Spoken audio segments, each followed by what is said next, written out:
வணக்கம் ஃப்ரெண்ட்ஸ். ரெகடிகாசை சீரியலில் இன்னும் எபிசோடில் என்ன நடக்குதுன்னு பார்க்கலாம் வாங்க. மீனாவோட அம்மா வீட்டுக்கு வந்த அண்ணாமலை ரொம்பவே வருத்தத்தோடு தான் இருக்காரு. அவங்க கவனிச்சுக்கிட்டதுலேயும் சீதா வந்ததுலேயும் அவருக்கு ரொம்பவே ஒரு மன நிம்மதி வந்துடுது.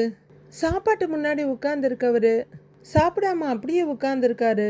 என்னப்பா அப்படின்னு முத்து கேட்க, காலையில் நான் வீட்டை விட்டு கிளம்பும்போது மனசில் இருந்த வருத்தம் இப்போ இல்லைன்னு சொல்ல, முத்துவுக்கும் மீனாவுக்கும் அப்பாடான்னு கொஞ்சம் நிம்மதியாக இருக்கு.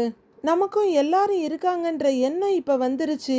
ஒரு மனுஷனுக்கு ஆறுதல் சொல்கிறவங்க பக்கத்தில் இருந்தாலே போதும், எந்த கஷ்டமும் இருக்காது.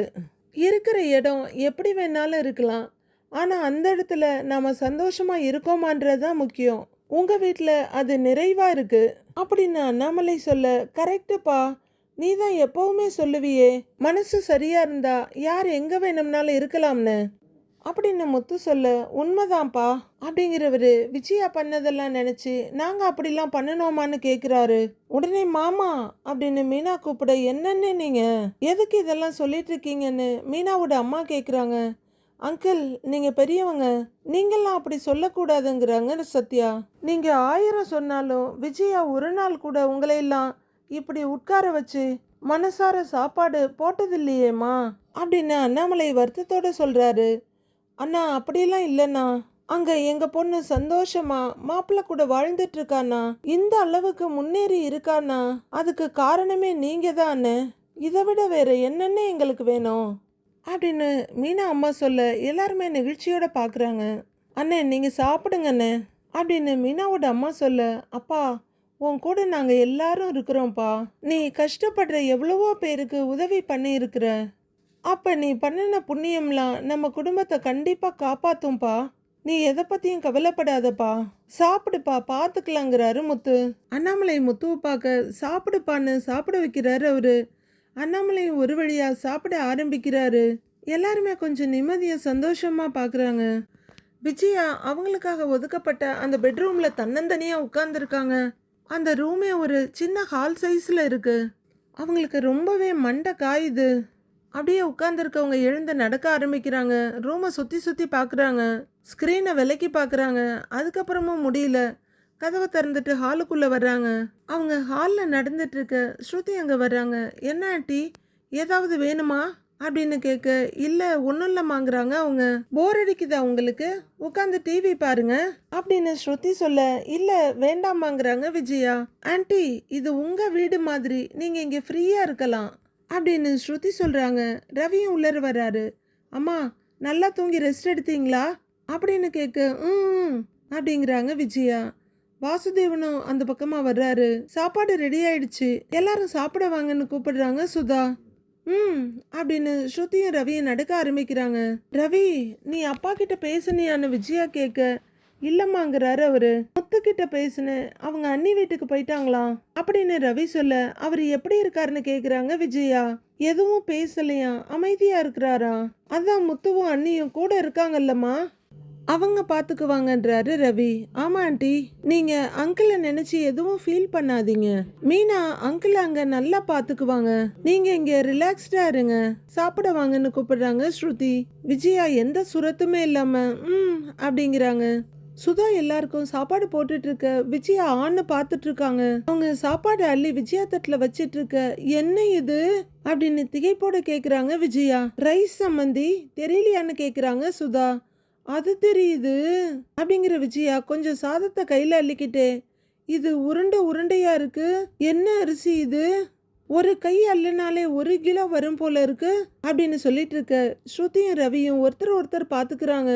இது நல்லா இருக்கும் சம்மந்தி, மட்டை அரிசின்னு சொல்லுவாங்க, எப்பவுமே எங்க வீட்டுல இதை தான் வாங்குவோம் அப்படிங்கிறாங்க சுதா. ஸ்ருதியும் ரவியும் அவங்களையே பார்த்துட்டு இருக்கவங்க சாப்பிடலான்னு அவங்களுக்கான ஏற்பாட்டை பண்றாங்க. விஜயா ரொம்பவே தயங்கிட்டு, இந்த ஊர் அரிசி எதுவும் வாங்க மாட்டீங்களா, இந்த சீரக சம்பா மாப்பிள்ளை சம்பா அந்த அரிசி அப்படின்னு கேக்குறாங்க விஜயா. ஐயோ என்னம்மா நீங்க அப்படிங்கிற மாதிரி ரவி பார்க்க, ஆண்டி உங்களோட ரொம்ப கஷ்டம்தாங்கிற மாதிரி ஸ்ருதியும் பார்க்குறாங்க. வாசுதேவனையும் இவங்களையே பார்த்துக்கிட்டு இருக்காரு. அதெல்லாம் எப்பவாவது ஒரு தடவை தான் அப்படிங்கிறாங்க சுதா. இதுதான் உடம்புக்கு ஹெல்த்தியா இருக்கும், ஆர்கானிக்கா இருக்கும் அப்படிங்கிறாரு வாசுதேவன். அதெல்லாம் சரிதான், ஆனா பொன்னி அரிசி எல்லாம் பார்த்தாலே அன்னைக்கு பூத்த மல்லிகைப்பூ மாதிரி இருக்கும், இது ஏதோ காஞ்ச பூ மாதிரி இருக்கு அப்படின்னு விஜயா சொல்ல வராத சிரிப்பை வரவழைச்சி வாசுதேவன் ஹாஹாஹான்னு சிரிக்கிறாரு. சுதாவும் அதை கேட்டு சிரின்னு சிரிக்கிறாங்க. ரவிக்கும் ஸ்ருதிக்கும் கொஞ்சம் இல்ல ரொம்பவே சங்கடமா இருக்கு. மறுபடியும் ஒருத்தர் பாத்துக்கிறாங்க. உடனே வாசுதேவன், ஏடி சுதா, கண்டல்லே பூக்கட்டுற மருமக வீட்டுல உண்டல்லோ, அது கொண்டு எல்லா உதாரணமும் பூ கொண்டு பறையினது அப்படின்னு வாசுதேவன் சிரிக்க சுதாவும் சிரிக்கிறாங்க. ரவியும் ஸ்ருதியும் ரொம்பவே சங்கடத்தோட உட்கார்ந்துருக்காங்க. சுதா சாப்பிட ஆரம்பிக்கிறாங்க. சம்மந்தி சாப்பிடுங்க சம்மந்தி, நல்லா இருக்கும் அப்படின்னு சுதா சொல்ல, எனக்கு இப்படி அரிசியை மாத்தி சாப்பிடுறது ஒத்து வராது, சரியா ஜீரணம் ஆகாம போயிடும்ன்றாங்க விஜயா தயக்கத்தோட. அதெல்லாம் ஆயிடும், கடைசியா கொஞ்சம் ரசம் குடிங்க அப்படின்னு சுதா சொல்ல, இல்ல எனக்கு இது அவ்வளவா பிடிக்கல அப்படின்னு விஜயா சொல்ல சுதா ரைஸ் ஆயிடுறாங்க. என்ன சம்மந்தி நீங்க நல்லது எதையுமே சாப்பிட மாட்டீங்க போல அப்படின்னு சடார்னு குரலை உயர்த்திடுறாங்க. விஜயாவுக்கு கஷ்டமா போயிடுது. எதிர்பார்த்த அளவுக்கு சுதாவும் வாசுதேவனும் விஜயாவை அவ்வளோ மோசமாலாம் ட்ரீட் பண்ணல, சொல்லப்போனா நல்லாவே ட்ரீட் பண்றாங்க. ஆனா விஜயாவுக்கு தான் அவங்க வீட்டு பழக்க வழக்கம் எதுவுமே ஒத்து போகல. உடனே ஸ்ருதி, அம்மா ஏன் இப்படி இருக்கீங்கன்னு கேக்குறாங்க. இல்லடி, டீ கொடுத்தாலும் பால் கலக்காம குடிக்க மாட்டேன்னு சொல்றாங்க, இப்ப இந்த சாப்பாடும் வேணான்னு சொல்றாங்க அப்படின்னு சுதா கொஞ்சம் கோவமாவே சொல்ல, சம்மந்தி எனக்கு இதெல்லாம் பழக்கமே இல்ல அதாங்கிறாங்க விஜயா. நல்லத பழகிக்க வேண்டியது தானே அப்படின்னு கொஞ்சம் மிரட்டலாவே சொல்றாங்க. எடி சுதா, ஒயிட் ரைஸை விட இது ரொம்பவே உடம்புக்கு நல்லது அப்படிங்கிறாரு வாசுதேவன் இன்டைரக்டா. விஜயா அப்படியே உட்கார்ந்துருக்க, சம்மந்தி நாம எந்த இடத்துக்கு போறோமோ அந்த இடத்துக்கு ஏத்த மாதிரி நம்ம பழக்கத்தை மாத்திக்கணும் அப்படின்னு சுதா சொல்ல விஜயா அப்படியே பாக்குறாங்க. சுதா சொல்றது 100ல் 1 இல்ல 1000ல் 1, இதுதான் எங்க பழக்கம், சாப்பிடுங்க பழகிடும் அப்படின்னு சுதா சொல்ல விஜயா மனசுக்குள்ள கருவிக்கிறாங்க. ஓ, உன் வீட்டுக்கு வந்திருக்கேன்னு நீ கொடுக்கறத நான் சாப்பிட்டுக்கணுமா, போடுறத சாப்பிட்டுட்டு போடின்னு சொல்லாம சொல்றா அப்படின்னு யோசிச்சுக்கிட்டே சுதாவை ஒரு பார்வை பாக்குறாங்க. சுதாவும் சாப்பிட்டுக்கிட்டே என்ன சம்மந்தின்னு கேக்குறாங்க. விஜயாவும் தயக்கத்தோட இல்லைன்னு திரும்பிக்கிறாங்க. அம்மா நான் வேணா உங்களுக்கு பிரெட் டோஸ்ட் பண்ணி கொடுக்கவா அப்படின்னு கேக்குறாரு ரவி. என்ன மாப்பிள்ள இது, சம்மந்தி என்ன ஃபாரின்ல இருந்தா வந்திருக்காங்க அப்படின்னு சுதா அதுக்கு ஆப்படிச்சிடுறாங்க பட்டுன்னு. சாதமே ஒத்துக்கிறது இல்ல, இதுல பிரெட் ஒத்துக்குமா அப்படின்னு சுதா சொல்ல, அப்படிலாம் இல்ல, இத பார்த்தா யானைக்கு உருண்டை பிடிச்சி கொடுக்கற மாதிரி இருக்கு அப்படின்னு விஜயா சொல்ல சுதாவுக்கு ஏக டென்ஷன். முடிஞ்ச அளவுக்கு கண்ட்ரோல் பண்ணிக்கிட்டு, இது மனுஷங்க சாப்பிட்றது தானே சம்மந்தி, நாங்கெல்லாம் சாப்பிடலையா, பழகிடும் சாப்பிடுங்க அப்படின்னு சுதா சொல்ல விஜயா திருன்னு முழிக்கிறாங்க. ரவிக்கும் தர்ம சங்கடமா இருக்கு. ஆண்டி, அம்மாவுக்கு இந்த ஊர் சாப்பாடு சாப்பிட்டு தான் பழக்கம், உடம்புக்கு ஒத்துக்காதுன்னு பயப்படுறாங்க, அதனால தான், வேற ஒன்றும் இல்லைன்றாரு ரவி. எதுக்கு பயப்படுறீங்க, இதுவும் ரைஸ் தானே, எத்தனை வருஷமா நாங்க இதை கழிக்கணும்லே, எங்க உடம்புக்கு எதுவும் ஆகலையேங்கிறாரு வாசுதேவன். அச்சா, ஆண்டிக்கு இது புதுசா இருக்கு அவ்வளவுதான் அப்படிங்கிற ஸ்ருதி. ஆண்டி நல்லா தான் இருக்கும் ஆண்டி, இது இங்க பாருங்க, இந்த மீன் குழம்புக்கும் இந்த ரைஸுக்கும் காம்பினேஷன் ரொம்ப நல்லா இருக்கும் பாருங்க, இந்த ஃபிஷ்ஷை இப்படி எடுத்தீங்கன்னா சாப்பிட்டீங்கன்னா சூப்பரா இருக்கும் அப்படின்னு ஸ்ருதி ஒரு வாய் சாப்பிட்டு காமிக்கிறாங்க. அவங்க அவசரமா எடுத்து சாப்பிட்றத பார்த்துட்டு, ஏய் ஏய் ஏய் ஸ்ருதி பார்த்து பொறுமையா சாப்பிடு அப்படிங்கிறாரு ரவி பதட்டமா. இந்த ஃபிஷ்ஷை இப்படி தாண்டா சாப்பிடணும் அப்படிங்கிற ஸ்ருதி. ஆண்டி நீங்க ட்ரை பண்ணுங்க நல்லா இருக்குன்றாங்க. அம்மா எனக்கும் ஸ்டார்டிங்ல இந்த ரைஸ் செட் ஆகாதுன்னு தான் நினைச்சேன், ஆனா நல்லாதாம்மா இருக்கும், எங்க ரெஸ்டாரண்ட் மெனுல கூட இருக்கு, சாப்பிட்டு பாருங்கன்றாரு ரவி. விஜயா ரொம்பவே தயங்கிட்டு கஷ்டப்பட்டு ஒரு வாய் ரைஸ் எடுத்து வாயில வைக்கிறாங்க. அப்படியே ஜவ்வு மிட்டாயை மெல்ற மாதிரி மென்னுகிட்டே இருக்காங்க. சுதா அப்படியே சைட்ல அவங்கள ஒரு பார்வை பார்க்க வாசுதேவன் வஞ்சத்தோட பாக்குற மாதிரி தான் இருக்கு நமக்கு. விஜயாவோட வாய்க்குள்ள போற சோறை விட வெளியே கீழே விழுற சோறு தான் அதிகமா இருக்கு. விஜயா மென்னுகிட்டே இருக்காங்க, அவங்களால முழுங்கவே முடியல. நல்லா இருக்குல்ல ஆண்டி அப்படின்னு ஸ்ருதி கேட்க வேற வழியே இல்லாம அப்படின்னு தலையாட்டுறாங்க அவங்க. அப்போ மம்மி ஆண்டிக்கு கொஞ்சம் மீன் குழம்பு ஊத்துங்க அப்படின்னு ஸ்ருதி சொல்ல, இல்லம்மா எனக்கு இது போதுங்கிறாங்க விஜயா, கொஞ்சமா தான் சாப்பிடுவேன், இது போதுன்றாங்க விஜயா. ஸ்ருதி விடு, அம்மாவுக்கு தேவையானது அவங்க சாப்பிடட்டும், நீ சாப்பிடுங்கிறாரு ரவி. சுதா கரண்டில கொஞ்சம் மீன் குழம்பையும் எடுத்து விஜயாவுக்கு இந்தாங்கன்னு கொடுக்க வர, இல்லைங்க போதும் வேணான்றாங்க விஜயா. அப்புறம் ரவியும் ஸ்ருதியும் கேஷுவலா பேசிக்கிட்டு சாப்பிட்டுட்டு இருக்காங்க. எல்லாரும் 4 வாய் சாப்பிட்டா விஜயாவால ஒரு வாய் கூட கொண்டு போக முடியல. நைட்டு மனோஜ் அவங்க ஷோரூம்ல படுத்திருக்காரு. அப்போ மொட்டை பாஸ் சந்தோஷ் குரட்டை விட அந்த சத்தத்துல பயந்து எழுந்து உட்கார்றாரு. உடனே கையால துளாவி கண்ணாடி எடுத்து போட்டுக்கிட்டு, என்ன கடையில மோட்டார் ஆஃப் பண்ணாம போயிட்டாங்களா என்ன, இந்த சவுண்டு வருது அப்படின்னு இருட்டுக்குள்ள பயத்தோட சுத்தி முத்தி பாக்குறாரு. அவரு அப்படியே கட்டில இருந்து நகர்ந்து வர சவுண்டு இன்னும் ஜாஸ்தி ஆகுது. அப்படின்னு பயந்து நடுங்குறாரு. அவரு கொஞ்சம் எட்டி பார்க்க கொரட்டையோட சவுண்டு பீக்குக்கு போகுது. ஐயோ, என்ன இவன் இந்த உருமுறா அப்படின்னு மனோஜ் பயத்தோட பார்க்க சந்தோஷ் கொரட்டை ஆரம்பிக்கிறப்ப கையை மேல தூக்குறாரு. கொரட்டை முடியும் போது கையை கீழே விடுறாரு. யானை தும்பிக்கையை தூக்கி தூக்கி கீழே விடுற மாதிரி இருக்கு அவரோட ஆக்ஷன். மனோஜ் ரொம்பவே பயத்தோட பாக்குறாரு. அவரு கண்ணை தேய்ச்சிக்கிட்டு மறுபடியும் கையை மேல போறதும் கீழே வர்றதுமா இருக்கு. கன்ஃபார்ம் பண்ணிக்கிறாரு அந்த இருட்டுல 2-3 தடவை பார்த்து. ஐயோ, என்ன கொரட்டை விடும்போது கை மேலே போகுது கீழே வருது அப்படின்னு கொஞ்சம் பக்கமா எட்டி பார்க்க அடுத்த கொரட்டையப்ப அவரு கையை தூக்க, ஐயோ அம்மா அப்பா அப்படின்னு அலறி பின்னுக்கு வந்துடுறாரு மனோஜ். வீடே அதிர்ற மாதிரி கொரட்டை விடுறவங்களை கூட நம்ம பார்த்துருக்கோம். ஆனா நம்ம மொட்டை பாஸ் சந்தோஷ் கொரட்டை விடுற விதமே வித்தியாசமா இருக்கு. அலை மாதிரி கொரட்டை வந்துகிட்டே இருக்கு. கொரட்டை பீக்குக்கு போறப்ப கையும் மேலே போகுது, அது ஸ்லோவாகிறப்ப கையும் கீழே வருது. ரொம்பவே வித்தியாசமா கொரட்டை விட்டுட்டு இருக்காரு.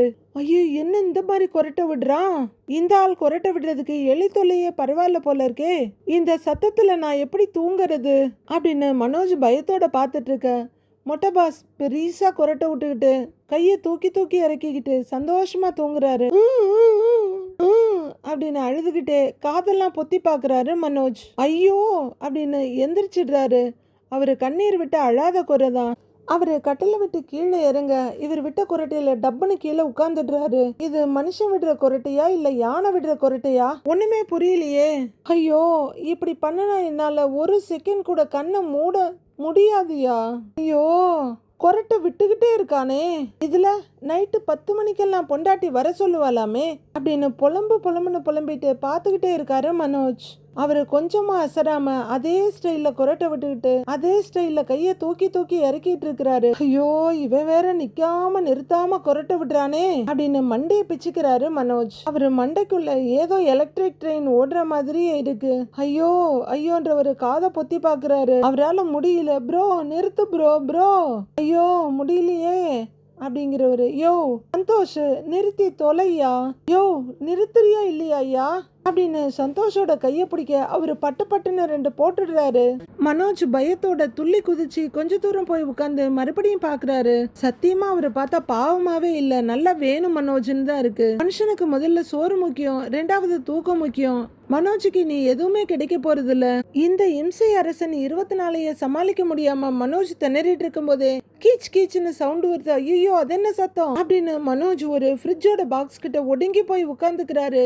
ஐயோ, ஒருவேளை பேய் ஆவி ஏதாவது வந்துருச்சோ அப்படின்னு தலையை நீட்டி அப்படியே கூர்ந்து கவனிக்கிறாரு. சவுண்டு வந்துகிட்டே இருக்க அவரும் பயத்தோட பாக்குறாரு. அப்போ பெருச்சாலி சைஸ்ல எலி குடுன்னு ஓடிட்டு இருக்கு. ஐயோ அம்மா அப்பா, எலி ஐயோ எலின்னு கத்துறவரு பயந்துகிட்டே சந்தோஷ் கிட்ட வந்து, யோ சந்தோஷ், யோ எழுந்திரியா, யோ எலி ஓடுதியா, வந்து புடியா, யோ அப்படின்னு எழுப்பி விட்டுட்டு இருக்காரு. அவரு தூக்கத்துல ரொம்ப இன்ட்ரெஸ்டிங்கா இருக்காரு. மனோஜ் பேசுறது அவருக்கு மைண்ட்ல ஏறுது, ஆனா மூளைக்கு உரைக்கல. யோ லெக் பீஸ் நல்லா இருக்கியா, எதுக்கியா கேட்டுக்கிட்டு வையா அப்படின்றாரு அவரு. யோ எலி ஓடிக்கிட்டு இருக்குன்னு சொல்றேன், பீஸ் வையுங்கிற, எழுந்திரியா அப்படின்னு மேல உயர்றவரோட கைய படக்குன்னு தட்டி விட்டு கூப்பிடுறாரு மனோஜ். கொஞ்ச நேரம் பார்த்ததுல தைரியம் வந்துருச்சு இப்ப அவருக்கு. அதனால பக்கத்துல வந்து உட்கார்ந்து இருக்காரு. அப்படியே தயிர் பச்சடியும் வைங்க ப்ரோ, நல்லா இருக்கு ப்ரோ அப்படின்னு கையாட்டிக்கிட்டே சொல்றாரு சந்தோஷ். மொத்தத்துல அவரால் கையாசிக்காம தூங்க முடியாது போல இருக்கு. ஐயோ, இப்படி ஒரு நிலைமையில நான் வந்து மாட்டிக்கிட்டேனே. ஒரு பக்கம் இந்த ஆள் விடுற கொரட்டை, இன்னொரு பக்கம் இந்த எலி தொல்லை அப்படின்னு மனோஜ் புலம்பிக்கிட்டு இருக்க அடுத்த ரவுண்டு தூக்கத்துக்குள்ள நுழைஞ்சிடுறாரு மிஸ்டர் சந்தோஷ். அதோட அவரோட கொரட்டையும் ஆரம்பிச்சிருது. கையும் தும்பிக்கை மாதிரி மேல போயிட்டு வருது. எலி அங்க இங்கன்னு ஜாலியா ரவுண்ட் அடிச்சுக்கிட்டு இருக்க அது மனோஜ் இருக்க பக்கமும் வருது. ஐயோ எலி அப்படிங்கிறவரு கட்டில்ல தாவி உட்கார்ந்துக்கிறாரு. கொஞ்ச நேரம் தலையில கை வச்சுட்டு உட்கார்ந்துருக்கவரு, ஐடியா அப்படிங்கிற மனோஜ் எலிப்பொறியை தூக்கிக்கிட்டு ஏதோ கண்ணாடியை காட்டுற மாதிரி போய்கிட்டே இருக்காரு எலியை தேடி. ஏகப்பட்ட எலிய இருக்கும் போல இருக்கு. கீச்சு மூச்சுன்னு காதை வலிக்கிற அளவுக்கு சத்தம். மனோஜ் ஒரு பக்கம் சந்தோஷ் கூடயும் இன்னொரு பக்கம் எலி கூடயும் போராடிக்கிட்டு இருக்காரு. இங்க அண்ணாமலை அவங்களுக்காக வாங்கிட்டு வந்த கட்டில்ல நிம்மதியா படுத்து தூங்குறாரு. மீனா உள்ளர போய் மத்தவங்களுக்கு தேவையான பாய் தலைவாணி எல்லாம் எடுத்துட்டு வர்றாங்க. முத்து அவங்க அப்பா தூங்குறத பாத்துக்கிட்டே இருக்காரு. ஏங்க பிடிங்க அப்படின்னு மீனா சொல்ல அவரு தலைவாணியை பிடிக்கிறாரு. அப்போ அவங்க அம்மா ஒரு செம்புல தண்ணி எடுத்துட்டு வர்றவங்க, மீனா நீயும் மாப்பிள்ளையும் வேணா ரூம்ல படுத்துக்கங்க, நாங்க மேல போய் படுத்துக்கிறோன்றாங்க. அம்மா அதெல்லாம் ஒன்றும் வேண்டாம், நாங்க மேல படுத்துக்கிறோம், ஒன்றும் பிரச்சனை இல்லை, நீங்க இங்க தூங்குங்க அப்படிங்கிறாங்க மீனா. அத்தை அப்பா நல்லா தூங்கிட்டு இருக்காரு, நடுவில் எதுவும் எந்திரிச்சாருன்னா எனக்கு கால் பண்ணுங்க, நான் வர்றேங்கிறாரு முத்து. சரிங்க மாப்பிள்ள நான் பாத்துக்கிறேன் அப்படின்னு அவங்க அம்மா சொல்ல 2 பேரும் மாடிக்கு கிளம்புறாங்க. இந்தான்னு அவங்க அம்மா தண்ணி செம்ப கொடுத்து விடுறாங்க. சத்யாவும் தூங்கறதுக்கு எடுத்து பாயை விரிக்கிறாரு. மாடியில முத்துவும் மீனாவும் பாய விரிச்சு தலைவாணிய போட்டுட்டு உட்கார்ந்துருக்காங்க. முத்து அப்படியே கைய பின்னாடி ஊனி வானத்தை பார்த்துக்கிட்டே இருக்கிறவரு அப்பாவுக்கு இன்னைக்கு ஆழ்ந்த தூக்கம் வருமா இல்லையானே தெரியலங்கிறாரு. ஏங்க அப்படி சொல்றீங்கன்னு கேக்குறாங்க மீனா. அப்பா முகமே சரியில்லை மீனா, உள்ள இருக்க கவலைய வெளியே காட்டிக்க கூடாதுன்னு முயற்சி பண்றாரு, ஆனா அவரு மனசுக்குள்ள எவ்வளவு வலி இருக்குன்னு எனக்கு தெரியும் அப்படின்னு முத்து சொல்ல, ஆமாங்க குடும்பத்துல எல்லாரும் ஆளுக்கு ஒரு பக்கம் செதறி போன மாதிரி ஆயிடுச்சு அப்படின்னு மீனா சொல்ல, நல்ல வேலை அப்பா இங்க வர்றதுக்கு ஒத்துக்கிட்டாரு, அதுவே நல்ல விஷயம்தான், நீங்க எல்லாரும் அப்பாவை நல்லா பாத்துக்கிறீங்க, இருந்தாலும் அப்பா மனசுக்குள்ள வீடு நம்ம கையை விட்டு போயிடுமோன்ற பயம் இருக்கும்ல, நம்மளாலையும் எதுவுமே பண்ண முடியாம போயிடுச்சே மீனா அப்படின்னு முத்து சொல்ல, புரியுதுங்க மாமா அவர் வாழ்ந்த இடத்துல இருந்து இன்னைக்கு வெளியே வந்திருக்காரு, ஆனா அவரு உங்க மேல நம்பிக்கை வச்சிருக்காரு, உங்களால கண்டிப்பா வீட்டை மீட்க முடியும்னு அவருக்கு தெரியும், உங்களை நம்பிதாங்க மாமாவும் கையெழுத்து போட்டிருக்காரு அப்படின்னு மீனா சொல்ல, முத்து அமைதியா உட்கார்ந்துருக்காரு. எனக்கும் அந்த நம்பிக்கை இருக்குங்க, உங்களால வீட்டை மீட்க முடியும், உங்களுக்கு துணையா நானும் இருக்கேங்கிறாங்க மீனா. அம்மாவை நினைச்சாலும் கவலையா தான் இருக்கு, நம்ம கூடயே அவங்களும் வந்திருக்கலாங்கிறாரு முத்து. நாம எவ்வளவோ சொன்னோம், அவங்க தான் கேட்கலையே அப்படிங்கிறாங்க மீனா. பலகுரல் நல்ல பொண்ணு தான், ஆனா அதோட அப்பா அம்மா சரியில்லையே, அவங்க அம்மாவை எப்படி நடத்துவாங்கன்னு நினைச்சாலே பயமா இருக்கு அப்படிங்கிறாரு முத்து. பயப்படாதீங்க, ரவி கூட இருக்காருல்ல, அவர் அப்படி விட்டுட மாட்டாருங்கிறாங்க மீனா. ஸ்ருதியும் அத்தையை பாத்துக்குவாங்க அப்படின்னு மீனா சொல்ல, மனோஜ் பண்ண தப்புக்கு இப்ப மொத்த குடும்பமும் ஆளுக்கு ஒரு பக்கமா இப்படி செதறி போற மாதிரி ஆயிடுச்சு அப்படின்னு முத்து ரொம்பவே ஃபீல் பண்ணி சொல்றாரு. அம்மா நம்ம வீட்ல ராணி மாதிரி இருந்தாங்க, கண்டிப்பா பலகுரல் வீட்ல அப்படி இருக்க முடியாது மீனா, எவ்வளோ பெரிய சக்கரவர்த்தியா இருந்தாலும் இன்னொரு நாட்டுக்கு போன அவங்க விருந்தாளி மட்டும்தான், அந்த நாட்டோட ராஜா தான் அங்க ராஜா, அதுக்காக தான் பெரியவங்க எலி வலைனாலும் தனி வலையா இருக்கணும்னு சொல்றது. அம்மாவுக்கு என்ன பிடிக்காதுதான், ஆனாலும் அம்மா நல்லா கெத்தா நம்ம வீட்டுல இருந்துதான் நான் பார்த்திருக்கேன் மீனா, என்னதான் அவங்க நம்மள அதிகாரம் பண்ணினாலும் நம்ம வீட்டுல இருக்கும்போது அம்மா ஒரு தோரணையோட அவங்க சேர்ல அப்படியே உட்கார்ந்து இருப்பாங்க, இதுதான் நம்ம இடம், இதுதான் நமக்கு பாதுகாப்பு, சுத்தி நம்ம புருஷன் பசங்க எல்லாரும் இருக்காங்க அப்படின்னு ஒரு நம்பிக்கை இருக்கும்ல. இப்ப இன்னொரு வீட்டுல போய் எப்படி அவங்களால சகஜமா இருக்க முடியும் அப்படின்னு முத்து அவங்க அம்மாவை பத்தியே நினைச்சு சொல்லிக்கிட்டு இருக்க. அத்தை உங்களை திட்டிக்கிட்டே இருந்தாலும் நீங்க உங்க அம்மாவுக்காக எவ்வளவு யோசிக்கிறீங்கல்ல அப்படின்னு மீனா கேக்குறாங்க. என்ன மீனா சொல்ற, அவங்க என் அம்மா, அதை மாத்த முடியாதுல்ல அப்படிங்கிறாரு முத்து. இந்த நிலைமை இப்படியே இருக்காதுங்க, கடனை கட்டி முடிச்சிட்டா வீடு நம்ம கைக்கு வந்துடும், அந்த காசை சம்பாதிக்க என்ன செய்யலாம்னு மட்டும் யோசிங்க, நீங்க எப்பவுமே உழைக்க தயாரா இருக்கிறவரு தான், நானும் உங்களுக்கு துணையா இருக்கேன், அந்த வீட்டை மீட்கிற வரைக்கும் நாம நிக்காம ஓடுவோம், இவ்வளவு கஷ்டத்திலையும் மாமா நம்மள நம்புறாரு, அந்த நம்பிக்கையை நாம காப்பாத்தணுங்க அப்படின்னு மீனா சொல்ல, ஆமா மீனா, அப்பாவை கௌரவமா திரும்ப அந்த வீட்டுக்குள்ள கூட்டிக்கிட்டு போகணும், அம்மா அதே கெத்தோட அந்த வீட்டுக்குள்ள உட்கார்ந்து இருக்கணும், இது நடக்கிற வரைக்கும் தூக்கம் சாப்பாடுன்னு எதை பத்தியும் நான் கவலைப்பட போறதில்ல அப்படிங்கிறாரு முத்து. நாம குடும்பமா திரும்ப அந்த வீட்டுக்குள்ள போவோங்க, அத்தை என்னதான் என்ன திட்டிக்கிட்டே இருந்தாலும் நாள் முழுக்க என் பேரை சொல்லிக்கிட்டே இருப்பாங்க, இன்னைக்கு அவங்க வாயால என் பேரை கூப்பிட்டு நான் கேட்கவே இல்லை, அதுவே எனக்கு ஒரு மாதிரியா இருக்குங்க அப்படின்னு மீனா சொல்ல, முத்து சிரிப்போட, என்ன அம்மா கிட்ட திட்டுவாங்களேன்னு வருத்தப்படுறியா அப்படின்னு கேக்குறாரு. அப்படி இல்லைங்க, அவங்க திட்டுறதெல்லாம் எனக்கு பழகிடுச்சு, இப்ப என்ன திட்ட முடியாம அத்தைக்கு தான் ரொம்ப கஷ்டமா இருக்கும் அப்படின்னு மீனா சொல்ல, முத்து வாய் விட்டு கலகலன்னு சிரிச்சிடுறாரு. அவரு சிரிச்சுக்கிட்டே இருக்க, திட்டுனாலும் சண்டை போட்டாலும் நம்ம வீட்டுக்குள்ள அதெல்லாம் நடக்கிறப்போ எனக்கு அதெல்லாம் பெருசா தெரியாது, ஏன்னா என்னைக்காவது அத்தை நம்மள புரிஞ்சுக்குவாங்கன்ற நம்பிக்கை எனக்கு, அந்த வீட்டுல நம்ம எல்லாரும் ஒன்னா இருந்தா அதுவே எனக்கு போதுங்க அப்படின்னு மீனா சொல்ல, அவரு மீனாவோட கையை தட்டி கொடுத்து கண்டிப்பா அது நடக்கும் மீனா. திரும்ப நாம எல்லாரும் அந்த வீட்டுக்குள்ள போவோம். நீ என் கூட இருக்கல்ல, அது போதும் மீனா. எவ்வளவு பெரிய கஷ்டத்தையும் தாண்டுற பலம் எனக்கு வரும் அப்படின்னு முத்து நிமிர்ந்து உட்கார்றாரு. ஒரு வழியா அந்த நாள் ராத்திரி முடிஞ்சு அடுத்த நாள் பொழுத விடியுது. சிந்தாமணி மாடியில இருந்து இறங்கி வந்துகிட்டு இருக்க அல்லக்கைய அக்கான்னு கூப்பிட்டுக்கிட்டே வர்றாரு. என்னடா ஏதாவது விசாரிச்சியா அப்படின்னு கேட்க, விசாரிச்சேன்க்கா. மீனா அவ புருஷனோட அவ அம்மா வீட்டுக்கு போயிருக்கா, கூட அவ மாமனாரும் போயிருக்காரு அப்படின்னு அல்லக்கை சொல்ல, கண்டிப்பா விஜயா அந்த வீட்டுக்கு போயிருக்க மாட்டாளே, ஏன்னா அவ கௌரவம் பாக்குறவன்றாங்க சிந்தாமணி. ஆமாக்கா, அந்த அம்மா கடைசி மருமக வீட்டுக்கு தான் போயிருக்காங்க அப்படின்னு அல்லக்கை சொல்ல, ஓ அப்படின்னு சிந்தாமணி சிரிக்க அல்லக்கையும் ரொம்ப சந்தோஷமா சிரிக்கிறாரு. அப்ப குடும்பம் 4 பக்கமும் செதறிடுச்சு, பரவாயில்லடா, இதுவும் நல்லதுக்கு தான் அப்படின்னு சிந்தாமணி சொல்லி சிரிச்சிட்டு இருக்க அல்லக்கையும் சிரிச்சிட்டு இருக்காரு. அப்போ ஆண்டி அப்படின்னு வெளியே இருந்த குரல் வர, வா கண்ணு வா, வந்து உட்காரு வா அப்படின்னு சிந்தாமணி உற்சாகமா உட்கார கூப்பிட்டுட்டு போறாங்க. ரோகிணி ஒரு மாதிரியா பாத்துக்கிட்டே வர்றாங்க. வா வந்து உட்காரு அப்படின்னு சொல்ல ரோகிணி வந்து உட்கார்றாங்க. எப்படி இருக்கீங்க ஆண்டி அப்படின்னு ரோகிணி கேட்க, நான் நல்லா இருக்கேன் ரோகிணி, நீ எப்படி இருக்கன்னு கேக்குறாங்க. இந்த கேப்பமாரிங்க ரெண்டும் பாத்துக்கிட்டு 2 நாள் கூட ஆயிருக்காது, அதுக்குள்ள எவ்வளோ பெரிய நலம் விசாரிப்பு. நான் எப்படி இருக்கேன்னு உங்களுக்கு தான் தெரியுமே ஆண்டி அப்படின்னு ரோகிணி சொல்ல, கவலைப்படாத, சீக்கிரம் உன் நிலைமை மாறும். அந்த வீட்டுல நடந்த விஷயத்தெல்லாம் கேள்விப்பட்டியா அப்படின்னு சிந்தாமணி கேட்க, அப்படிங்கிறாங்க ரோகிணி.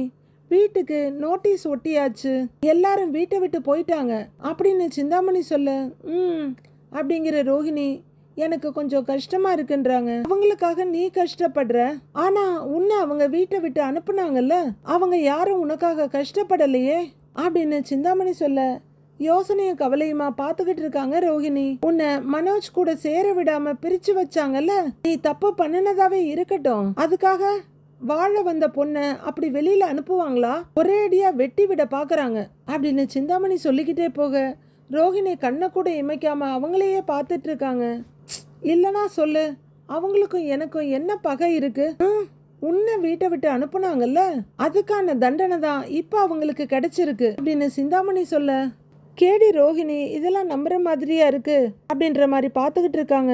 ஆனா இதுதான் உனக்கு சரியான சந்தர்ப்பம் அப்படின்னு சிந்தாமணி சொல்ல, இதுல நமக்கு என்ன சந்தர்ப்பம், நம்ம என்ன பர்ஃபார்மன்ஸ் பண்றதுன்ற மாதிரி புரியலன்னு பாக்குறாங்க ரோகிணி. இந்த மாதிரி நேரத்துல தான் நீ மனோஜுக்கு ஆதரவா இருக்கணும் அப்படின்னு சிந்தாமணி சொல்ல ரோகிணி அப்படியே பாக்குறாங்க. இப்ப மனோஜ் வீட்டை விட்டு வந்த கவலையில இருப்பான், நீ இந்த நேரத்துல அவன் கூட இருக்கணும், எங்க இருக்கான்னு தெரிஞ்சுக்கிட்டு அவனுக்கு ஆதரவா நீ போய் நில்லு, உனக்கு புரியும்னு நினைக்கிறேன் அப்படின்னு சிந்தாமணி சொல்ல, கொஞ்சம் தெளிஞ்சிடுற ரோகிணி, நல்லாவே புரியுது ஆண்டி, மனோஜ ஜெயில இருந்து எடுத்தப்பவே அவருக்கு என் மேல ஒரு சாஃப்ட் கார்னர் வந்துருச்சு, இப்ப நான் மனோஜுக்காக போய் நின்னா கொஞ்சம் கொஞ்சமா அவர் என்னை ஏத்துக்குவாரு அப்படின்னு ரோகிணி சொல்றாங்க. அதைத்தான் நானும் சொல்றேன், இந்த வாய்ப்பை நீ பயன்படுத்திக்கோ அப்படின்னு சிந்தாமணி சொல்ல ரோகிணிக்கு அது ஓகேன்னு இருக்கு. சரிங்க ஆண்டி, எனக்கு பார்லர்ல ஒர்க் இருக்கு, நான் கிளம்புறேன் அப்படின்னு சொல்ல, சரி, ஆனா சொன்னதை நீ மறந்துடாத, எல்லாரும் பிரிஞ்சிருக்கிற இந்த சந்தர்ப்பத்தை பயன்படுத்தி நீ மனோஜ் கூட சேர்ந்துடு அப்படின்னு சிந்தாமணி சொல்ல, சரிங்க ஆண்டி, நான் கிளம்புறேன் அப்படின்னு ரோஹிணி எழுந்து போக, அடுத்து என்ன பண்ணலாம், ஒரே இடத்துல இருந்தாலாவது ஈஸியா டார்ச்சர் பண்ணலாம், இப்படி 2-3 இடத்துல இருந்தா நம்ம எப்படி டார்ச்சர் பண்றது அப்படின்னு யோசிச்சுட்டு இருக்காங்க சிந்தாமணி. நாளைய ப்ரோமோவில் வாசுதேவனும் சுதாவும் எங்கேயோ வெளியே கிளம்பி இருக்காங்க. சுதா வந்து நிக்க, ஏய் என்ன இது, மாடியில போய் நம்ம ரூமை பூட்டிட்டு வா அப்படின்னு வாசுதேவன் சொல்ல, சரிங்க அப்படின்னு சுதா போய் அவங்க ரூமை பூட்டிட்டு வர்றாங்க. அவங்க பூட்டி சாவியை எடுத்துக்கிட்டு இருக்க விஜயா அதிர்ச்சியோட பாக்குறாங்க. யார்கிட்டயோ போன்ல, அதுவும் அவ ரூமை பூட்டி சாவியை எடுத்துக்கிட்டு போறா, நான் என்ன திருடியா அப்படின்னு விஜயா போன்ல டென்ஷன்ல கத்த, அந்த பக்கம் என்ன சொல்றதுன்னு தெரியாம பார்வதி நிக்கிறாங்க. எனக்கு இங்க இருக்கவே பிடிக்கல, நான் கிளம்பி உன் வீட்டுக்கு வரலாம்னு இருக்கிறேன் அப்படிங்கிறாங்க விஜயா. வந்தா உன் புருஷனோட வா, இல்ல உன் புருஷன் இருக்கிற இடத்துல போய் நீ இரு, அதுதான் உனக்கு மரியாதை அப்படின்னு பார்வதி ஒரே போடா போட்டுடுறாங்க. அதை கேட்டு விஜயா அப்படியே அதிர்ச்சியோட நின்னுட்டு இருக்காங்க. அடுத்து விஜயா எங்க போக போறாங்க? ஒரு நாள் பொழுது போறதுக்குள்ள அவங்களுக்கு ஒரு யுகம் மாதிரி ஆயிடுச்சு. கண்டிப்பா அவங்களால இந்த வீட்டுல இருக்க முடியாது. அடுத்து என்ன நடக்க போகுதுன்னு வர எபிசோட்ல பார்க்கலாம் ஃப்ரெண்ட்ஸ்.